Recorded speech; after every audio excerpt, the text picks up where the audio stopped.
अस्सलाम वालेकुम नाजरीन, मैं हूं रामीन सैयद और आप देख रहे हैं प्रोग्राम ज़ेरे बहस। नाजरीन, बढ़ती हुई दहशतगर्दी के पेश नज़र और चाइनीज़ ऑफिशल्स ने जब सीपैक पर काम करने वाले चाइनीज़ वर्कर्स की सिक्योरिटी गैर तसल्ली बख्श करार दी और पाकिस्तान के मुआशी इस्तेहकाम को अमन व अमान से जोड़ा, उसके फ़ौरी बाद हुकूमत ने ऑपरेशन अज़्म इस्तेहकाम की मंजूरी दी थी। मगर इस पर अपोजिशन की कई जमातों ने ये कहकर एतराज़ उठा दिया था कि इस पर असम्बली में कंसेंसस नहीं हुआ और पार्लियामेंटेरियंस को एतमाद में नहीं लिया गया, जिसके बाद हुकूमत की इस ऑपरेशन को लेकर कई वजाहतें भी सामने आई कि ये आवाम को मुतासर नहीं करेगा। फिर उन्होंने ये भी बताया कि ये इंटेलिजेंस बेस्ड ऑपरेशन होगा और पूरा खित्ता इससे मुतासर नहीं होगा, और फिर ये भी कहा गया कि इस पर सबको एतमाद में लिया जाएगा। और फिर बिलाखिर हुकूमत ने इस मामले पर APC यानी ऑल पार्टीज कॉन्फ्रेंस बुलाने का फैसला कर लिया है। अब नाज़रीन, इससे भी ज़्यादा खुशाइन बात यह कि इसमें शिरकत के लिए PTI भी मान गई है। तो क्या अब तहफ़्फ़ुज़ात दूर हो पाएंगे, इसी पर बात कर लेंगे प्रोग्राम के पहले हिस्से में। हमें ज्वाइन कर रहे हैं सीनियर तज़िया का नजमुल साकिब साहब, राव खालिद साहब और साकिब बशीर हमारे साथ मौजूद हैं। आप सभी का शुक्रिया।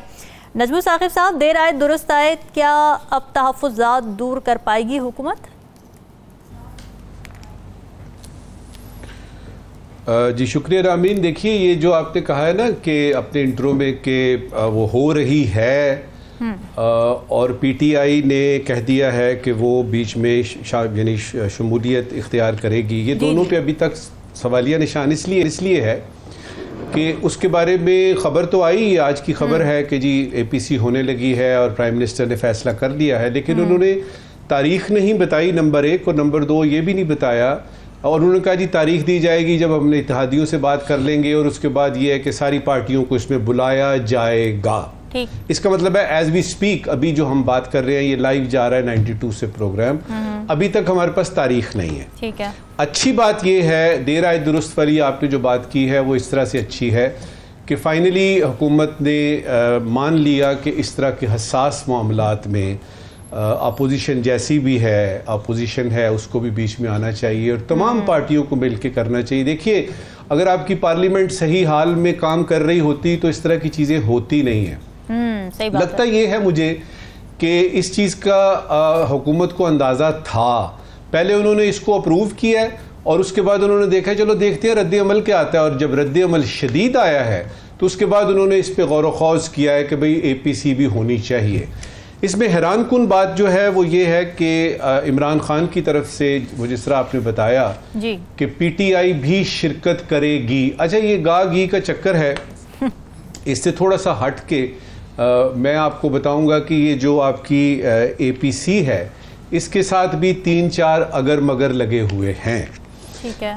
इस वक्त की जो हुकूमत है अगर आप उसको देखें तो अगर और मगर का ये चक्कर जो है ये इलेक्शन से पहले से शुरू हुआ, आज तक शुरू है। मिसाल के तौर पे अगर बल्ला ना छीना जाता, अगर फॉर्म 45 पे ही फैसले होते, अगर फॉर्म 47 जो है वो इस तरह से ना होता, और अगर ये और मगर ये, और अगर जहांगीर तरीन और मगर यानी अलीम खान वगैरह और परवेज वगैरह ये वो, तो ये अगर मगर का चक्कर है। ये हुकूमत मेरे नज़दीक अगर मगर के चक्कर में ना सिर्फ खुद फंसी हुई है बल्कि अपनी आवाम को भी फंसाया हुआ है। अगर IMF ना होता तो ये बजट इस तरह का ना आता।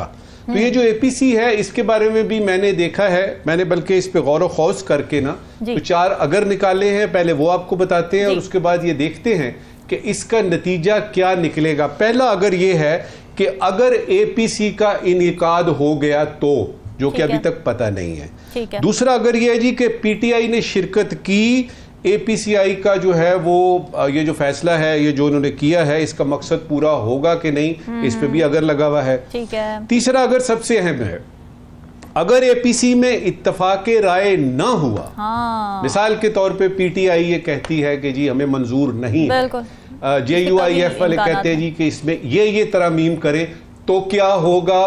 क्या ये जो आपका अज़्म इस्तेहकाम का प्रोजेक्ट है क्या खटाई में पड़ जाएगा?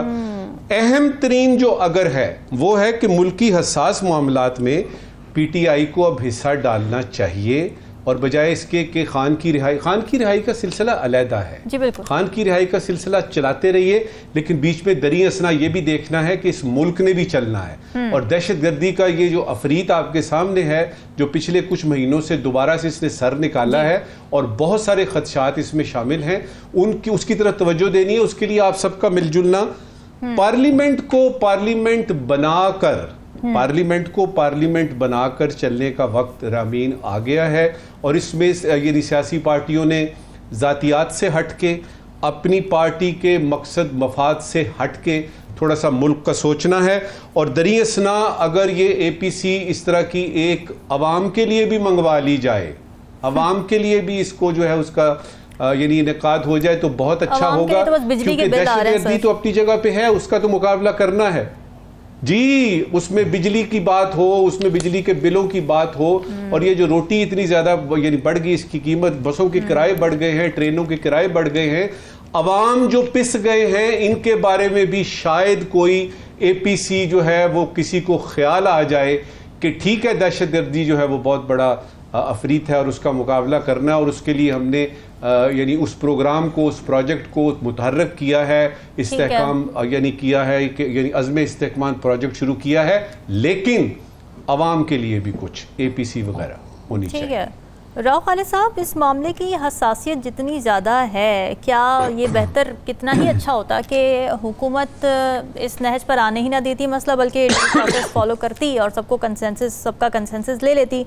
लेकिन एक और सवाल जो मेरे जहन में आ रहा है वो ये कि क्या PTI के खदशात अज़्म इस्तेहकाम को लेकर ऐसे हैं जो कि कॉन्फ्रेंस से हल हो जाएंगे, या फिर it is more than that? जी बिल्कुल, दोनों को दर्जा ब दर्जा एड्रेस करते हैं जी। पहला आपका इशू बिल्कुल मैं टोटली एग्री करता हूँ कि हमारे यहाँ यानी ये मेरे तो कम अज़ कम समझ में ये बातें नहीं आती कि एक इशू है, तनाज़ा उस पर शुरू हो जाता है, हफ्ता 10 दिन 15 दिन एक दूसरे के खिलाफ बयानात अजीबोगरीब किस्म के बिलो द बेल्ट भी चलता है और गद्दार तक करार दे दिया जाता है कि ऑपरेशन की हमायत नहीं कर रहे। फिर अचानक कहते हैं ओहो ये ठीक कह रहे थे, हम तो इत्मीनान में लेना चाहते थे, कोई मसला ही नहीं था, ये तो कोई बात ही नहीं थी, तो हम APC बुला रहे हैं जी। अब 15-20 दिन आपने इसको इतना कंट्रोवर्शियल बनाए रखा। आप खुद बता रहे हैं हमें कि चीन चाहता है ये इस किस्म का ऑपरेशन, एक हमारी ज़रूरत भी है, लेकिन आपने हमें बताया कि चीन हमारा बहुत ब्रदर और बड़ा अजीज़ मुल्क है, हमारा बड़ा ख्याल भी करता है, हम भी उसका ख्याल करते हैं, तो वो चाह रहा है, तो उसको इतनी कंट्रोवर्सी बना के अचानक आप फिर कहते हो ओह सॉरी ये तो गड़बड़ होगी, हम तो सारा इसी तरह करना चाहते थे। चले आपने कहा देर आयत दुरुस्त आयत, मैं भी कहता हूँ देर आयत दुरुस्त आयत, बहुत अच्छा हुआ। अब इसको लेके कैसे चलना है इस APC को? क्या इसको आपने पॉलिटिकल पॉइंट स्कोरिंग के लिए इस्तेमाल करना है जमातों ने, हुकूमत से लेके अपोजिशन तक, या इसका वाकई कोई नेक नियति से इसको मुनक्कद किया जाएगा, या वो जो पंजाबी के गोंगलुओं तो मिट्टी चाड़नी है, या आपने कहने हमने तो कर लिया जी, देखिए हमने कंसल्ट किया, ये भाग गया, ये इस तरह हो गया, वो उस तरह हो गया। तो अगर उस तरह की पॉइंट स्कोरिंग करनी है, मेरा ख्याल है ये जब APC होगी उसका एक प्रॉपर एजेंडा होना चाहिए, बिफोर द टाइम शेयर होना चाहिए, उसमें इस ऑपरेशन की जो ज़रूरत और अगराज़ो मकासद क्या हैं ये शेयर होने चाहिए। ऑपरेशनल डिटेल्स नहीं होनी चाहिए, ज़ाहिर है वो तो होती भी नहीं है, वो तो आपने सीक्रेटली जो भी करना होता है, लेकिन उसका पर्पज़ आपको बताना चाहिए कि किस लिए आपको ज़रूरत है, और उसके नतीजे में जब ये आप करेंगे तो क्या आप हासिल कर पाएंगे। चीन के हवाले से भले हो, भले हमारे अंदरूनी हवाले से हो, भले बॉर्डर सिक्योरिटी के हवाले से हो, भले तालिबान जो दहशतगर्दी कर रहे हैं उसके हवाले से हो, स्मगलिंग को रोकने के हवाले से हो, या मुआशी इस्तेहकाम के हवाले से हो, पॉलिटिकल स्टेबिलिटी के हवाले से हो, वो पूरी तरह उनको यानी, और फिर तमाम जमातों को ये मौका दिया जाए, 1 दिन 2 दिन उनको कहें कि जी हम ये चाह रहे हैं, आप इस पर अपना इनपुट हमें दें, राइटिंग में दें, यहाँ डिस्कशन कर लें, एक अच्छा कंप्रीहेंसिव किस्म की डिस्कशन करके फिर उसको किसी नतीजे पे अगर पहुँचेंगे, मेरा ख्याल है वो जो फैसला है और जो अब तक हुकूमत इकदाम उठाएं वो भी उनसे शेयर करेंगे कि हम इस सिमत में जा रहे हैं। जी जी। उसके नतीजे में फिर जो कंसेंसस डेवलप होना कोई मुश्किल नहीं है, अच्छा, आसानी से हो जाएगा।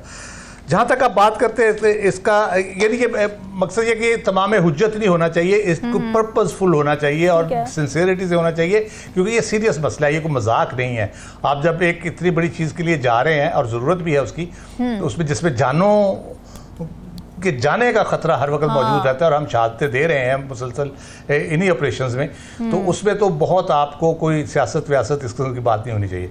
ठीक है। जहाँ तक पीटीआई की बात है, बड़ा अच्छा है, यानी अच्छा जेस्चर है उनकी तरफ से। अगर बानी पीटीआई इमरान खान साहब ने खुद कहा है कि हम शिरकत करेंगे, लेकिन अभी उनका पर्पस जो मेरी अंडरस्टैंडिंग और इन्फॉर्मेशन है वो ये है कि वो देखना चाहते हैं कि हुकूमत का मतमा नज़र क्या है, जो मैं कह रहा हूँ कि उनको बताना चाहिए क्या, वो अभी ये असेस करना चाहते हैं कि हुकूमत चाहती क्या है। उसके बाद वो फैसला करेंगे कि हमने किस तरह से इसके साथ चलना है। अच्छा। इसलिए मैं कह रहा हूँ उसको कम्प्रीहेंसिवली डील करना चाहिए और 2-4 दिन हफ्ता बैठना पड़ेगा उस पर, आप बात करें सीरियस गुफ्तगू करके आप उसको किसी नतीजे पर पहुंचाएं।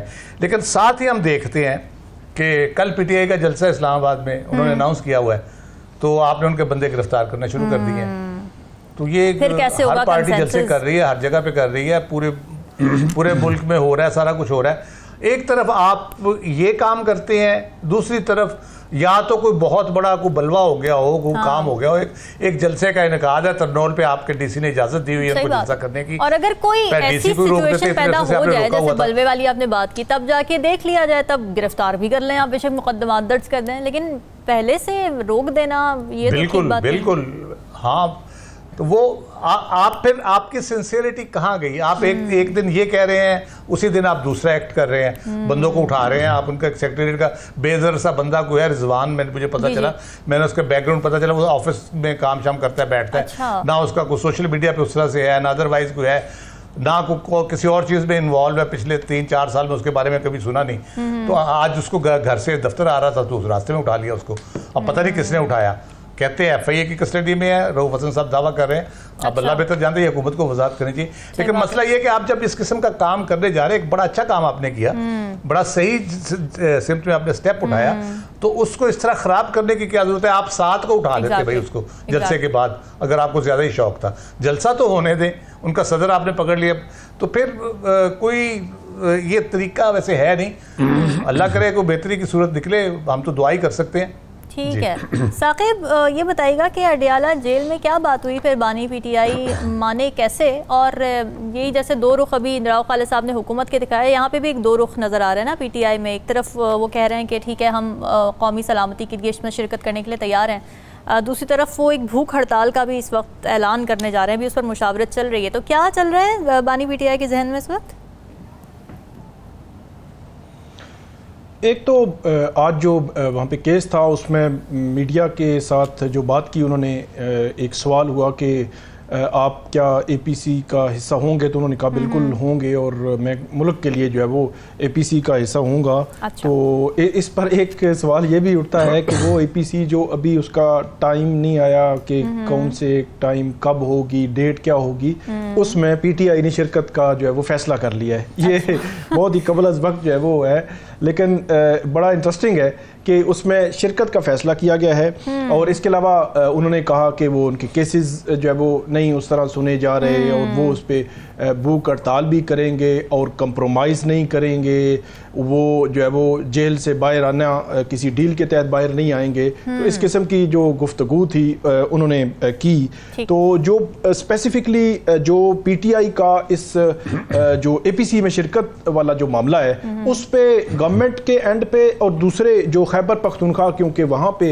ज़्यादा फोकस जो ऑपरेशन का है वो वहाँ पे होना है, तो उन दोनों को अगर देखा जाए, तो अगर सबसे पहले अगर हुकूमत को हम देख लें, गवर्नमेंट को, तो जहाँ जिस इजलास में ये फैसला हुआ था उस इजलास के हवाले से भी कन्फ्यूजन आई। कि पहले तो अली अमीन गंडापुर ने कहा कि उसमें तो डिस्कशन हुई, सारा सिक्योरिटी सिनेरियो उस पर डिस्कशन हुई कि उस पर करना चाहिए, लेकिन ये फैसला नहीं हुआ कि ऑपरेशन हमने शुरू करना है, ये उन्होंने क्लेम किया। फिर एक वजीर थे, हुकूमती वजीर थे, उन्होंने और बात की और दूसरे वजीर ने और बात की कि किस तरह जो है वो वहाँ पे डिस्कशन हुई। तो ये वहाँ से कन्फ्यूजन जनरेट हुई। इनिशियली हुकूमत ने ये ऐलान किया कि एक फुल फ्लैज जो है वो ऑपरेशन शुरू होने जा रहा है, उसका फैसला हो गया है।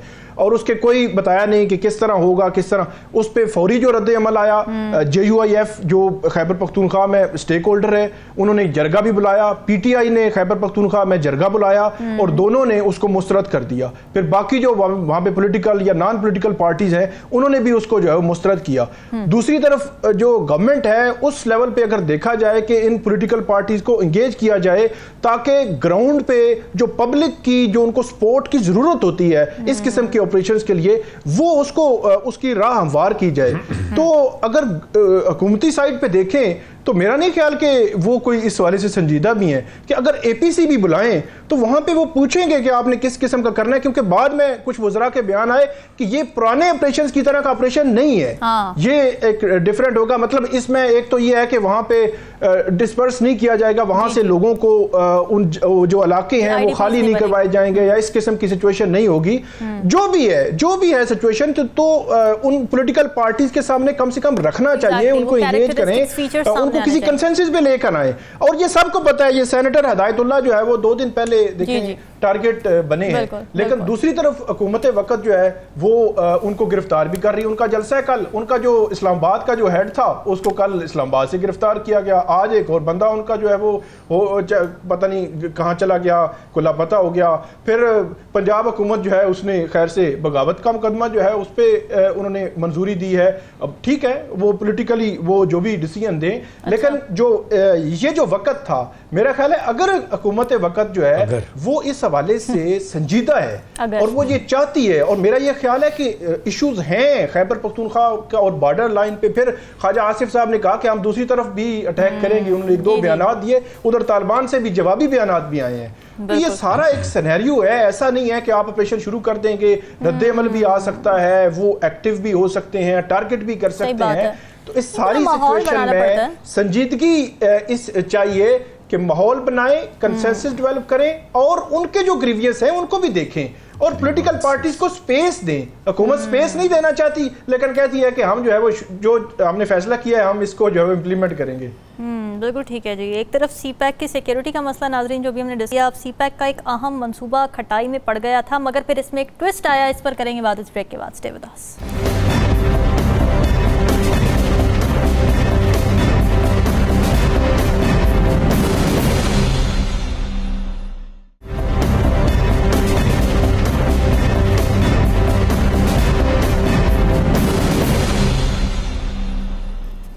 वेलकम बैक नाजरीन। CPAC के एक अहम मंसूबे ML1 के हवाले से पाकिस्तान के अंदर से ही कुछ मुतज़ाद खबरें सामने आ रही हैं। ML1 जो कि कराची से लेकर पेशावर तक रेलवे अपग्रेडेशन का एक मंसूबा है, 2014 में ये मंजूर हुआ था और पिछले 5 साल से इसमें ताख़ीर देखी जा रही है क्योंकि इसकी लागत पूरी नहीं हो पा रही। ओरिजिनली 9.8 अरब का ये मंसूबा था जिसकी कॉस्ट कटिंग की गई PDM के दौर में और इसे 6.7 अरब की लागत पर लाया गया था।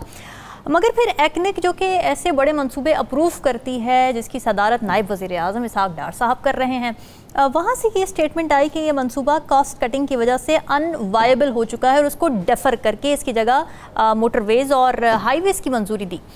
मगर फिर कहानी में आया एक ट्विस्ट जब दफ्तर खारिजा और एक्निक की स्टेटमेंट को पाकिस्तान की प्लानिंग एंड डेवलपमेंट मिनिस्ट्री जिसकी सदारत एहसन इकबाल साहब कर रहे हैं, उन्होंने इस बात की तरदीद कर दी कि यह मंसूबा डेफर किया गया है और उसे एक मिसअंडरस्टैंडिंग करार दिया। राव खालिद साहब, CPAC जैसे सेंसिटिव मामले पर अगर मुल्क के अंदर से ही इस तरह के रिफ्ट्स नज़र आएंगे, इख्तिलाफात सामने आएंगे, तो ये कितना तशवीशनाक है मामला? बहुत ज़्यादा सीरियस मैटर है और आप इसकी हसासियत जो है CPAC के हवाले से और चीन के हवाले से है ही है, लेकिन उससे बढ़ के ये है कि अभी आप चीन का दौरा करके आए हैं और ये सारी चीज़ें वहाँ डिस्कस करके आए हैं। उनके गोडे गिटे पकड़ के जैसे भी आपने किया या उन्होंने लिहाज ख्याल किया आपका, सारी सिचुएशन के बावजूद जो हमने पहले डिस्कस की है, उनके कंसर्न्स के बावजूद उन्होंने एग्री किया कि ठीक है जी हम ये करते हैं। और हाईएस्ट लेवल पे उनके प्रेसिडेंट जी जो हैं उन्होंने आपको अश्योरेंस दी है। तो उस लेवल पे जब अश्योरेंस लेके आप यहाँ पे धमाले डालते हुए आए हैं और हमें पिछले इतने दिनों से बता रहे हैं कि कितना कमाल होने जा रहा है इस सारे मामले में, तो आप ख़ुद क्या कर रहे हैं, किस तरह से आपने उसको तनाज़ा खड़ा कर दिया। इस वक्त जो मुल्क आपका मदद करने को तैयार है हर तरीके से, जबकि कोई करने को तैयार नहीं है, उसको क्या मैसेज आप दे रहे हैं इन सारी चीज़ों से? अब ये अब पता नहीं अंदर उनका मसला क्या है क्या नहीं है, कितना सीरियस है कितना सीरियस नहीं है, लेकिन बादी नज़र में यही आता है कि वही जो इसहाक डार साहब और जो बाकी ये वही नून लीग के अंदर वाली रिफ्ट है ये जो नजर आ रही है उनके दरमियान जो जी वो जो ये हुकूमती एक तो पॉलिटिकल रिफ्ट है ना, ये हुकूमती वो जो इख्तियारात की जंग है ना, ये उसका हिस्सा नजर आता है। अब CDWP उसको अप्रूव करती है उसकी उन फैसलों की रोशनी में जो चाइना में हुए हैं, वो अप्रूव करती है, वो भेज देती है एक्निक को। जाहिर है एक्निक की सदारत आपने जैसे बताया नायब वज़ीर आज़म इसहाक डार साहब करते हैं, इसहाक डार साहब करते हैं। 29 जून को ये इजलास होता है, उसके बारे में तफसीलात जारी की जाती हैं। 21 प्रोजेक्ट एजेंडे पे थे, 20 के ऊपर डिसीजन होते हैं और 21वां ये है, ये डेफर कर दिया जाता है। 21 के ऊपर जितने डिसीजन अनाउंस हुए हैं उसमें सिर्फ एक डिसीजन के ऊपर प्लानिंग डिवीजन को एतराज़ है। फॉरेन ऑफिस अगर अनाउंस कर रहा है तो इसहाक डार साहब फॉरेन मिनिस्टर हैं, उनके दफ्तर से अगर अनाउंस हो रहा है या फॉरेन मिनिस्ट्री उसको एंडोर्स कर रही है बिकॉज ऑफ दैट कि वो एक्निक के चेयरमैन, अदरवाइज तो जाहिर है प्लानिंग डिवीजन या हुकूमत पाकिस्तान को करना चाहिए था। फॉरेन ऑफिस के से अगर होता है तो उसका पर्पज़ यही है कि इसहाक डार साहब की वजह से उन्होंने वो जारी किया। अच्छा, अब बाकी सारी चीज़ें अगर ठीक हैं तो ये गलत कैसे हो गई, इसमें क्या ऐसी गलती आ गई? और उसमें एक और चीज़ मैं आपको बता दूँ, इसमें जब डिस्कशन हुई है उसमें जो हमारी फाइनेंस मिनिस्ट्री है उन्होंने भी एतराज़ उठाया है। उन्होंने कहा कि जी ये जो रेलवे लाइन का प्रोजेक्ट है हमारा, ये जो हम IMF के साथ प्रोग्राम तय करने जा रहे हैं ना, उसके जो हमने गोल्स रखे हैं और जो चीज़ें हैं ये उससे मेल नहीं खाता, ये उसके कह ले के अपोजिट जा रहा है, ये हाँ कंट्रोवर्शियल यानी हो जाएगी ये चीज़ें, उसकी वजह से हमारे पास फाइनेंसेस नहीं है। बात सिंपली अगर वर्ड्स में कर दें इसको कि हमारे पास क्या फाइनेंसेस नहीं है इसको पूरा करने के लिए, इस मंसूबे को पूरा करने के लिए। ऑब्वियसली आप अगर 85% उनसे मांग रहे हैं, 15% आपने भी देना है, $6.7 बिलियन का 15% तो आपने भी देना है, तो उसके लिए आप फॉरेन एक्सचेंज आपके पास क्या है इतना कि आप उसको कंट्रीब्यूट कर सके। यकीनन कोई ना कोई IMF का होगा, दो वजह से हो सकता है, एक तो पैसों की वजह से हो सकता है, अच्छा। दूसरा जाहिर है अमेरिका का इन्फ्लुएंस IMF के ऊपर, वो चाहता होगा कि वो ना करे। दूसरा एक हमेशा से रहा है IMF और अमेरिका का रहा है कि जो भी चीनी इन्वेस्टमेंट पाकिस्तान में आती है फॉरेन एक्सचेंज की सूरत में, उसमें ट्रांसपेरेंसी होनी चाहिए, एग्जैक्ट पता होना चाहिए कहाँ जा रहा है। आप हमें लगता है कि आप उधर से पैसे लेके तो हमारा लोन उतार देते हैं या कहीं और पे कर देते हैं, ये उनको बड़ा सीरियस कंसर्न हमेशा से रहा है और बार बार वो ये बात करते रहे। तो ये बहुत ही एक कह ले कि अजीबोगरीब सूरत हाल पैदा हुई है। और चले फॉरेन ऑफिस ने वो कर दिया, गलती से कर दिया, डेफर कर दिया। एहसन इकबाल साहब के ऑफिस को चाहिए था फॉरेन ऑफिस से रब्ता करता, इसहाक डार साहब से रब्ता करता, हर वक्त इकट्ठे होते हैं तकरीबन, उनको कहता कि सर ये हुआ है तो ये बराए मेहरबानी इस तरह से बात नहीं हुई थी, इस तरह से हुई थी, आप थोड़ी सी क्लैरिफिकेशन जारी कर दें।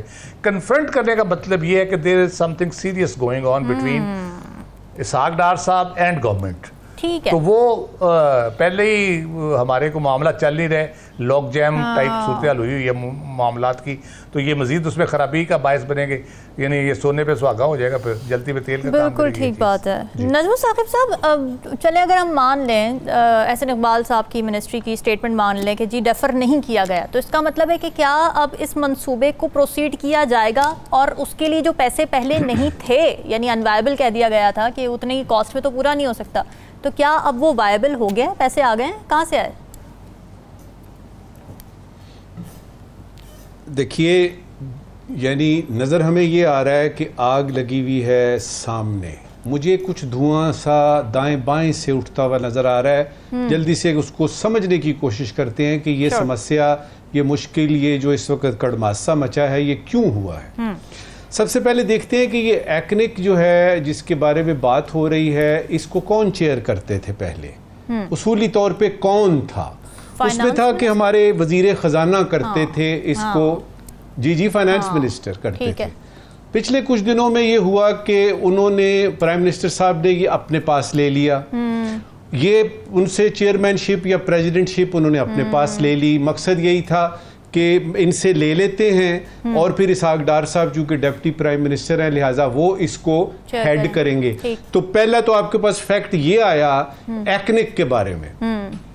दूसरा आपके पास ये आया कि जो ये वजारत ये जो कैबिनेट ये जो सॉरी आपकी जो प्लानिंग यानी डिवीजन है, यानी एहसन इकबाल जिसके ताहयात मैं तो जब से यानी जवान हुआ हूं तब से सुन रहा हूं कि इस डिवीजन के ये मिनिस्टर हैं, ये कुछ इस तरह से समझते हैं कि जिस तरह ये सी पैक इनका है। अच्छा, पहले तो ये देखना है कि ये सी पैक जो प्रोजेक्ट है ये किसका प्रोजेक्ट है।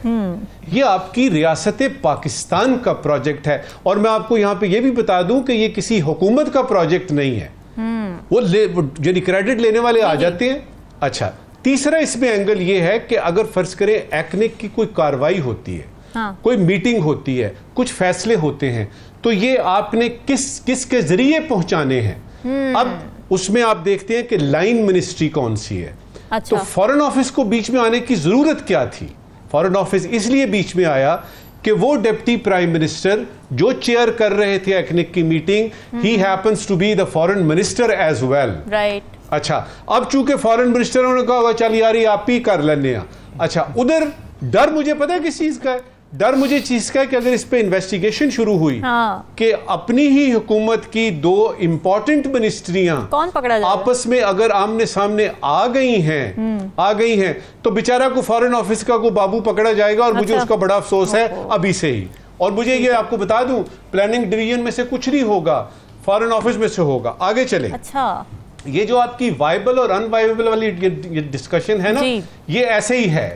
अच्छा। एक्निक ने फैसला किया, उसको सिर्फ पहुंचाने का था। और याद रहे कि ये 85% जो कर्जा है और यानी 15% हमारा, ये चाइना की डिमांड है कि इसको इस तरह से इसको 1/3 कम करें खर्चा। अच्छा। ये कोई फॉरेन ऑफिस की या प्लानिंग डिवीजन की डिमांड नहीं है। अच्छा, ये भी तय हो गया।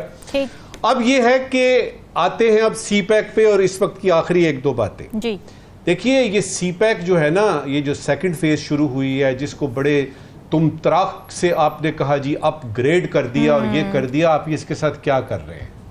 और याद रहे कि चीन आपसे पहले तो वैसे कहता रहता था ना दबे अल्फाज में, अब उन्होंने खुल के कहा है कि गलती गुंजाइश निश्ता, अब गलती की गुंजाइश नहीं है। और अब जब आपको ये पता है कि आपने अपनी कमिटमेंट्स पूरी करनी है, चाहे वो आपके पैसे की कमिटमेंट हो, आपके रिसोर्सेज की हो, सिक्योरिटी खास तौर पे हो, ये आपने कमिटमेंट्स पूरी करनी है। उसमें आपके दो मिनिस्टर आमने सामने हैं, दो मिनिस्ट्रियां आमने सामने हैं।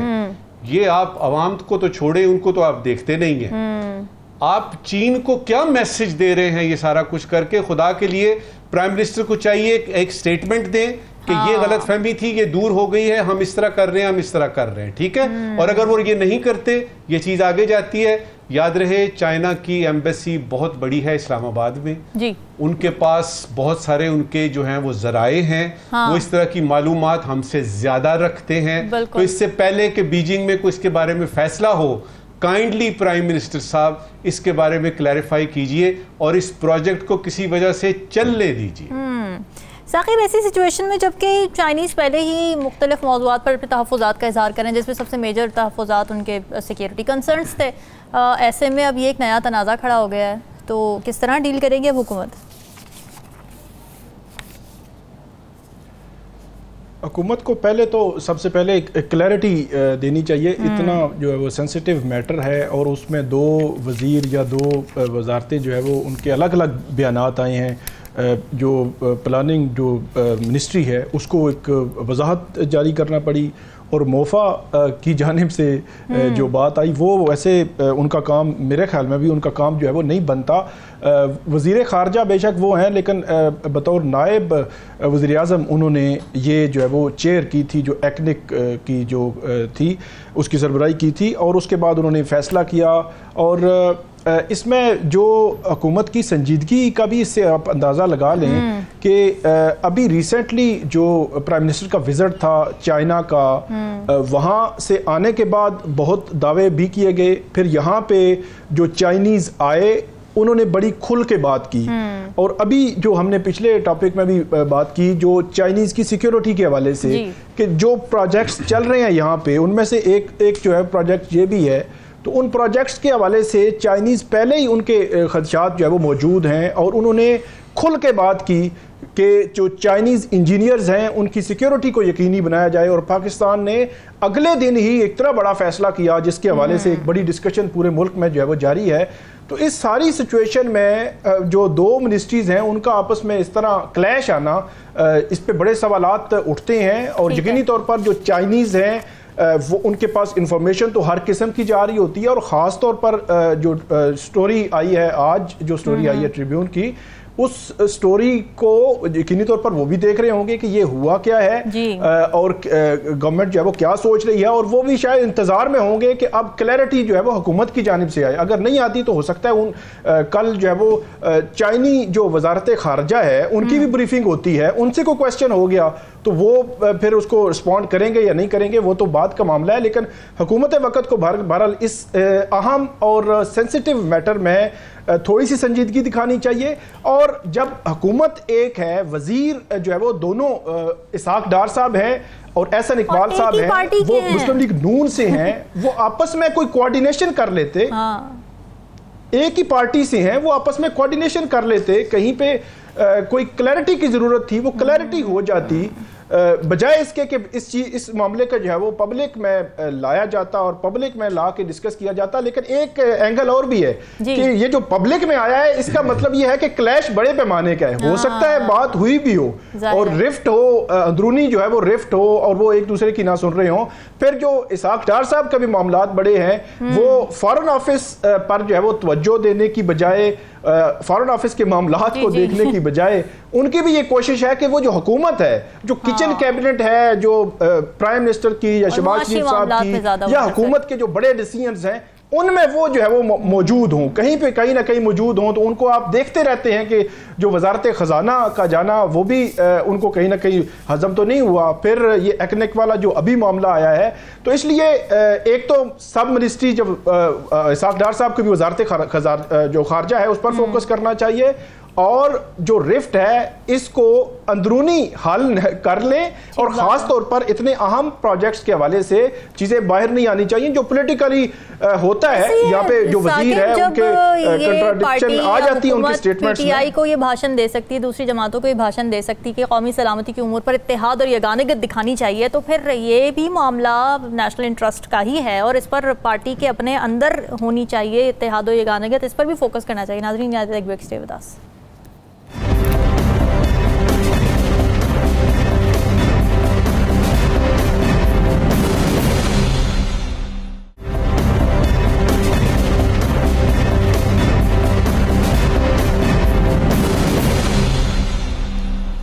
वेलकम बैक नाज़रीन। आस्ताना में शंघाई ताउन तंजीम यानी SCO प्लस कॉन्फ्रेंस का इनेकाद हुआ था, जिसमें इस खत्ते के अहम ममालिक ने शिरकत की। फिर इस मौके पर वज़ीर आज़म पाकिस्तान शहबाज शरीफ साहब ने भी कुछ अहम मामलात पर बात की। एक तो उन्होंने SCO ममालिक में मकामी करेंसियों के इस्तेमाल की तजवीज़ दी है, इसको भी थोड़ा देख लेंगे। साथ ही अफ़गानिस्तान के हवाले से उन्होंने बात की और ज़ोर दिया इस बात पर कि अफ़गानिस्तान दहशत गर्दी के ख़िलाफ़ मौसर इक़दाम करे ताकि उसकी सरज़मीन किसी दूसरे मुल्क के ख़िलाफ़ इस्तेमाल ना हो। इंटरेस्टिंग बात यह कि इस मौके पर वज़ीर आज़म शहबाज शरीफ की रूस के सदर व्लादिमीर पुतिन से भी मुलाकात हुई है और रूस के सदर ने अफ़गानिस्तान के हवाले से एक बड़ी अहम पॉलिसी स्टेटमेंट इस मौके पर दी। रूस के सदर का ये कहना था कि दहशत गर्दी के ख़िलाफ़ जंग में तालिबान हमारे इत्तेहादी हैं और हमें ये ज़रूर तस्लीम करना चाहिए कि तालिबान का एक मुल्क पर कंट्रोल है। इससे कबल भी हमने देखा था कि रूस ने तालिबान के साथ ताल्लुकात को फ़रोग़ दिया और पुतिन ने गुज़िश्ता माह तालिबान हुकूमत के साथ ताल्लुकात इस्तिवार करने पर भी जोर दिया था। तो नजमुस साकिब साहब, क्या रूस अफ़गानिस्तान के दरमियान अच्छे ताल्लुकात पाकिस्तान के लिए एक बुरी खबर है? ये तो आपको थोड़ी देर बाद बताता हूँ, क्योंकि उसमें ये बड़ी अहम सूरत हाल डेवलप हो गई। देखिए, सबसे पहले तो एक मिनट में ये देख लेते हैं कि SCO के में अगर कोई हमारा प्राइम मिनिस्टर या कोई बयान देता है तो उसकी रेलेवेंस क्या है। ये अगर आपने कह दिया कि जी अफगानिस्तान के बारे में ये करना चाहिए, दहशत गर्दी के बारे में ये करना चाहिए, कोई कॉमन करेंसी होनी चाहिए, मुकामी करेंसी होनी चाहिए, तो ये बयानात होते हैं। इससे पता लगता है कि ये एक मल्टीलैटरल फोरम है, उसमें हर कोई मुल्क का जो सरबराह है वो आके बात करता है। याद रहे कि अक्टूबर में ये मेला जो है SCO का इस्लामाबाद में इंशाल्लाह सजेगा, क्योंकि चेयरमैनशिप जो है वो इस्लामाबाद के पास होगी। अच्छा, ये तो हो गया इसका, इसकी कोई हैसियत नहीं होती इस लिहाज से कि इसमें आखिर में एक आपकी यानी यूँ समझिए एक डॉक्यूमेंट निकलता है, उसमें होता है जी इन्होंने मिल के ये बात की।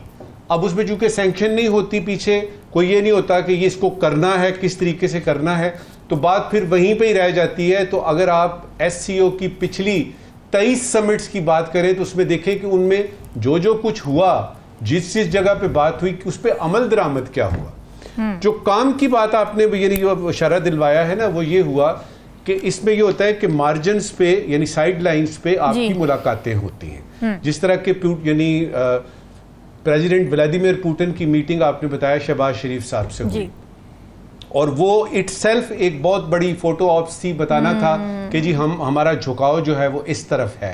याद रहे अमेरिका तो इसमें नहीं था, इस पे तो चीन, रूस और इंडिया वगैरह, इंडिया से तो मुलाकात का सवाल ही पैदा नहीं होता।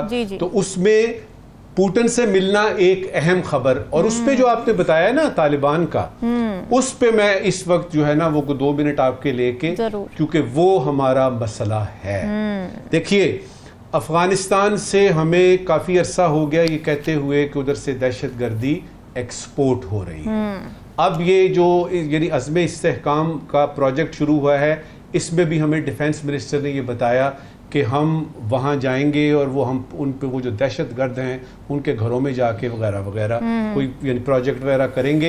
ये तो उधर से भी जवाब आया कि अगर आप करेंगे ये तो फिर करके देख लें। तो एक हमारी जो इक्वेशन है वो बन रही है यानी दहशतगर्दी के खिलाफ, जो कि प्राइम मिनिस्टर ने मेन जो बातें की ना वो इत्तेफाक से उन्होंने कहा कि दहशतगर्दी के खिलाफ हमें एक मुश्तरका महाज बनाना चाहिए, जिसका सीधा सीधा जवाब है ऐसा नहीं हो सकता। फिर उन्होंने कहा जी अफगानिस्तान के साथ एंगेज करें, तो वो अपने अपने मुल्क में एंगेज कर रहे हैं लोग, उनको यानी चीन को और रूस को TTP का क्या लेना देना, ये उनका मसला नहीं है, ये मसला मेरा है, ये मेरे मुल्क का है, पाकिस्तान का है। अब इसमें जो आती है बात बुनियादी वो ये आती है कि चीन का अगर हम देखें SCO के जो मेंबर्स, मेन तो चीन ही है ना, चीन जो है वो डिफैक्टो, एक डिजोर होता है एक डिफैक्टो होता है, वो मान चुका है कि तालिबान की हुकूमत है। उनके सफीर एक दूसरे के कैपिटल में काम कर रहे हैं। रूस ने जिस तरह अभी आप बताया कि रशिया ने ये कहा कि वो हमारे अलाइज हैं, इत्तेहादी का लफ्ज है, उसमें ये नहीं है कि शराकतदारी है या फलाना है, इसका क्या मतलब है। और रूस का अगर आप देखें पिछले यानी कई बरसों से, तो चाहे वो फूड सिक्योरिटी हो, चाहे वो कोई प्रोजेक्ट हो, कोई हिसाब किताब हो, तो वो तालिबान की गवर्नमेंट के साथ मिलके काम कर रहे हैं। इसी तरह इंडिया है, इंडिया के भी अपने जो है ना वो टेंटिकल्स उधर अभी भी मौजूद हैं, हिसाब किताब उनके चल रहे हैं। सेंट्रल एशिया बाद में आ जाता है, उसके मुमालिक जो हैं वो देख रहे हैं कि ये बड़े बड़े मुल्क क्या फैसला करते हैं। एक चीज की याद दहानी कराऊंगा कि जब तालिबान की गवर्नमेंट आई थी तो अमेरिका ने और वेस्ट ने कहा जी हम इसको नहीं मानते, इन तालिबान की हुकूमत को, इसको रिकग्नाइज नहीं करते। तो उस वक्त चीन, रूस और सेंट्रल एशिया बशमूल पाकिस्तान, इन्होंने ये फैसला किया था कि अगर ये नहीं करते तो हम रीजनली एक्सेप्ट कर लेंगे। उस पे उसके बाद कोई पेशरफ्त नहीं हुई। लेकिन ये जो इस वक्त ये आखिरी बात मैं कर रहा हूं ना, ये सबसे ज्यादा अहम है, और वो ये है कि चीन ने डिफैक्टो कर लिया, रूस के वो इत्तेहादी हैं और बाकी भी तैयार हैं। ऐसा ना हो कि अगर पाकिस्तान ने अपनी पॉलिसी में एडजस्टमेंट नहीं की तो ये ना हो कि सारी दुनिया एक तरफ है और पाकिस्तान कॉन्फ्रेंस रूम के बाहर खड़ा हुआ है। उसके लिए बहुत ज़रूरी है कि अपनी पॉलिसी में मुनासिब एडजस्टमेंट्स अभी से ही कर ले। किस तरह की एडजस्टमेंट्स करनी पड़ेंगी राव खालिद साहब हमें पॉलिसी में इस चीज़ को अवॉइड करने के लिए, और दूसरा ही कि आपके नज़दीक क्या अहम टेकअवेज हैं इस SCO कॉन्फ्रेंस से? अगर हमें पता होता तो अब हम किसी और सूरत हाल में होते। हम इस तरह अफगानिस्तान से भी लड़ना रहते जिनको सारी ज़िंदगी हमने सपोर्ट किया है, हर तरह से सपोर्ट किया है और बड़े अच्छे हमारे डायनामिक्स कितने बदल गए ना राव खालिद साहब। मैं सोच रही थी कि यही तालिबानी मुजाहिदीन थे जो रूस के खिलाफ लड़ रहे थे पहले ज़माने, और अब वो इकट्ठे हो गए। जी वो लड़ रहे अब उसके बहुत से और पहलू हैं वो लड़ाई के, और सारी चीज़ें उसके बैकग्राउंड क्या है सारा, तो उसको सिर्फ एक जुमले में कह देता हूँ कि यानी ये महज इत्तेफाक नहीं होता कि 77 में पाकिस्तान में मार्शल लॉ लगे और 79 में रूसी इन्वेजन हो जाए और 99 में पाकिस्तान में मार्शल लॉ लगे, उसी तरह ठीक 2 साल बाद 9/11 हो जाए। तो ये बहरहाल है चीज़ें बहुत सी उसमें जो देखनी पड़ती हैं आपको। इवन अयूब खान के मार्शल लॉ के साथ भी इसी किस्म का था कि वो लगा तो उसके बाद आप अचानक अमरीकी को 2 साल बाद अड्डे दे दिए, बड़ा वीर में आके बैठ गए और रूस की सर्विलेंस शुरू कर दी। तो ये बड़ी हिस्ट्री और किस्म की है ये सारे मामलात। जहाँ तक बात है ये पहले तो इस फोरम की बात कर लेते हैं, ये कितना इम्पोर्टेंट फोरम है जी। उसकी इम्पोर्टेंस का आप इनके ये क्या कर रहे हैं, क्या नतीजा निकल रहा है, उससे हट के आप देखें जो नाकिद है वेस्ट है वो पिछले 2 दिन से वावेला मचाया हुआ उन्होंने कि ये जो यूरेशिया के कंट्रीज़ हैं, रूस और चीन का इन्फ्लुएंस वहाँ पे बढ़ रहा है, उसकी दोस्तियाँ बढ़ रही हैं, उनकी मोहब्बत बढ़ रही है आपस में, और उसका ये जो बढ़ता हुआ इन्फ्लुएंस है वो वेस्ट और अमेरिका के लिए बड़ा ख़तरनाक हो सकता है। ये 2 दिन से मैं देख रहा हूँ उधर से काफ़ी मुख्तलिफ उनके जो तर्जमान कह लें, उनके जो माउथ पीस कह लें, जो लिखने वाले हैं, वो इस पे बहुत ज़्यादा कंसर्न शो करें। उसका मतलब ये है कि कोई इफ़ेक्टिव फोरम अगर है नहीं तो बन सकता है आगे चल के इसके जिस तरह की चल रही है चीज़ें आगे। दूसरी इसकी इफेक्टिवनेस जो है वो हमने देखी इमरान खान जब थे वज़ीर आज़म, उस वक्त एक स्ट्रेटजी उस वक्त बनी थी। मोहित यूसुफ साहब जिसको स्पीयर हेड कर रहे थे उस वक्त, जो एडवाइज़र थे नेशनल सिक्योरिटी के, हाँ, तो उसमें ज़ाहिर एस्टेब्लिशमेंट की इनपुट थी कि SCO कंट्रीज़ को हम, क्योंकि वो कहते हैं ना कि आप इधर उधर से कोई बात करें दूसरे शहर से आके और होती है, महल्ले का बंदा जब 5 बंदे मिलके किसी को कहते हैं ना कि यार देखो भाई हम खित्ते में थोड़ा सा, महल्ले में थोड़ा सा सुकून रहने दो, आपस में मामला तय करो, तो वो ज़्यादा इफेक्टिव होते हैं। तो इस किस्म की स्ट्रेटजी थी कि इंडिया के ऊपर हम प्रेशर तो नहीं, लेकिन एटलीस्ट उसको कन्विंस करने के लिए हम दोस्त मुल्क जितने SCO के खित्ते के लोग हैं, क्योंकि वो उससे बात करें कि यार कश्मीर पे बैठो, बात करो, कुछ मामलों की तरफ लेके जाओ, ये एक उसका हो सकता है। दूसरा, पुतिन की बड़ी इंपॉर्टेंट स्टेटमेंट है, उसको मैं और तरह से देखता हूँ। अच्छा, वो अलाइज किस नजरिए से कह रहा है? दहशत गर्दी के खिलाफ जंग में अलाइज, दहशत गर्दी के खात्मे के लिए अलाइज। वो कहता है कि ये एक मुल्क में वो हुक्मरान है, उनका कंट्रोल है और वो अमन और सलामती और इस्तेकाम तालिबान फैसिलिटेटर्स हैं दहशत गर्दों के, या उन्होंने पनाहगाहें दी हुई हैं, तो फिर वो खिलाफ कैसे करेंगे काम? ये मैं यही कह रहा हूँ, जो अप्रोच पुतिन की है वो कहता है कि ये जो काम कर रहे हैं ये दहशत गर्दी को ख़त्म करने के लिए कर रहे हैं। अच्छा, वो कर रहे हैं नहीं कर रहे अलग बात है, लेकिन वो अलाइज होने का मतलब ये है कि वो इन्फ्लुएंस अपना यकीनन वहाँ एक्सरसाइज करेंगे। चीन वहाँ काम कर रहा है, 1700 इंजीनियर चीन के काम कर रहे हैं, ठीक है, मिलके ये चीज़ें हमें बेनिफिट दे सकती है, हम उनका वो इन्फ्लुएंस यूज़ कर सकते हैं किसी भी प्लेटफॉर्म के ऊपर। ठीक है जी, बिल्कुल ठीक है। साकिब, आपको क्या लगता है पाकिस्तान के लिए ये प्लेटफॉर्म कितना इंपॉर्टेंट था और किस तरह के रीजनल इश्यूज हैं जो कि इस प्लेटफॉर्म पर उजागर किए जा सकते थे या किए पाकिस्तान ने?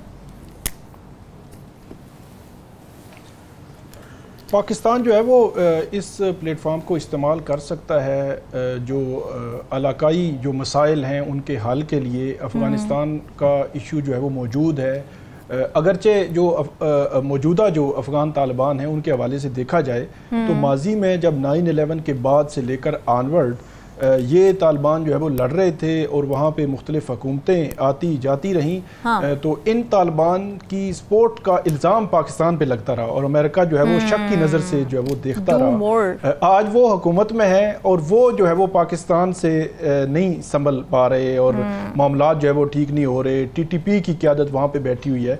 तो ये मामला तो वैसे ये है कि ओवरऑल अगर देखा जाए तो पाकिस्तान अफ़गानिस्तान का बहुत बड़ा इशू है जिसके तनाजुर और उसको रिजॉल्व करने के लिए इस फोरम की मदद किसी न किसी सतह पे ली जा सकती है। एक और दूसरी बात यह है कि जो ये फोरम है SCO का आइंदा जो अक्टूबर में 15-16 अक्टूबर को जो इजलास होना है वो पाकिस्तान में होना है। वहाँ जो इस के जो मेंबर ममालिक हैं उनके सरबराहान को दावत दी जानी है। तो भारत के साथ पाकिस्तान के अगर मामलात देखे जाएं पिछले काफ़ी अरसे से तो इवन बातचीत भी जो है वो बंद है, कोई आगे नहीं बढ़ सके वहाँ। अभी भी वहाँ पे जो वज़ीर ख़ारजा मौजूद थे जो अभी आस्ताना में जो इजलास हुआ अक्टूबर में पाकिस्तान में होगा, जो वज़ीर-ए-आज़म मोदी हैं उनको दावत तो डेफिनेटली पाकिस्तान देगा, लेकिन क्या वो आएंगे या नहीं आएंगे, क्योंकि पिछला जो इजलास था वो गोवा में था, वहाँ पे जो है वो वज़ीर ख़ारजा मौजूद थे बिलावल भुट्टो, लेकिन अब एक ये भी पॉसिबिलिटी है कि उनका वज़ीर ख़ारजा आ जाए या वो को वर्चुअल जो है वो आए। अगर वज़ीर ख़ारजा भी आते हैं, भारतीय वज़ीर ख़ारजा, तो एक तवील अरसे बाद किसी भारतीय किसी भी उनके वज़ीर की या किसी की जो है वो पाकिस्तान में आमद होगी, और उसमें एक पेशरफ्त, वैसे तो अभी तक तो कोई ऐसा चांस नहीं लग रहा, लेकिन क्योंकि मोदी मज़ीद जो है वो अब हुकूमत में आ चुके हैं, तो क्या वो कोई अपनी पॉलिसी तब्दील करेंगे या पाकिस्तान को कोशिश करेगा? यकीनी तौर पर कोशिश तो करनी चाहिए और कर भी सकता है, और भारत की साइड पे भी अगर हो तो फिर चीज़ें बेहतर हो सकती हैं। और क्योंकि इस प्लेटफॉर्म के तनाजुर में अक्टूबर का वो महीना मेरे ख्याल में वो बड़ा अहम होगा। अगर वहाँ से इवन वज़ीर-ए-आज़म मोदी आते हैं या उनका कोई नुमाइंदा जो पाकिस्तान में आता है। ठीक है जी। नजमुल साकिब साहब, क्या सवालात लेकर आए आज आप नाज़रीन के लिए? शुक्रिया रामीन। मैं सिर्फ एक फ़िक्रा बोलूँगा इस मोदी साहब के पाकिस्तान अक्टूबर में आने के, कि वो फैसला करें या वो आएँ या उनके वज़ीर ख़ारजा, वीज़ा बड़ी आसानी से उनको मिलेगा, ये मैं आपको बता रहा हूँ। अच्छी बात। ज़रूरी सवाल और एक गैर ज़रूरी सवाल। आज का ज़रूरी सवाल ये है, खबर मिली है कि PTI के शिबली फराज और दीगर रहनुमाओं को खान के साथ मुलाकात की इजाज़त नहीं मिली जी। शिबली फराज साहब ने फरमाया है कि पार्टी पर इनका बाप भी पाबंदी नहीं लगा सकता। जरूरी सवाल ये है कि ये इन कौन है? ये जो है ना ये इन कौन है, और ये इनका बाप जो है वो कौन है? जरा वजाहत कीजिए। बिल्कुल ठीक है, वेरी इंटरेस्टिंग। अच्छा जी, आज का गैर जरूरी सवाल। साबिक वजीर खजाना मिफ्ता इस्माइल साहब ने फरमाया है कि मुल्क खतरे में है तो सबको कुर्बानी देनी पड़ेगी। मुल्क खतरे में है तो सबको कुर्बानी देनी। गैर ज़रूरी सवाल ये है कि जब आप वज़ीर ख़जाना थे उस वक्त आपने और आपकी हुकूमत ने कौन सी कुर्बानी दी? दूसरी बात यह है कि अवाम तो पहले ही कुर्बानी दे चुकी है, कुर्बान हो चुकी है, सबको कुर्बानी देनी पड़ेगी का मतलब क्या है? क्या उसमें फिर से अवाम ही शामिल हैं कि उसमें कोई अशराफिया वगैरह भी शामिल है? ठीक है नाज़रीन, ये सवाल आपके लिए छोड़ के जा इजाज़त, अल्लाह हाफ़िज़।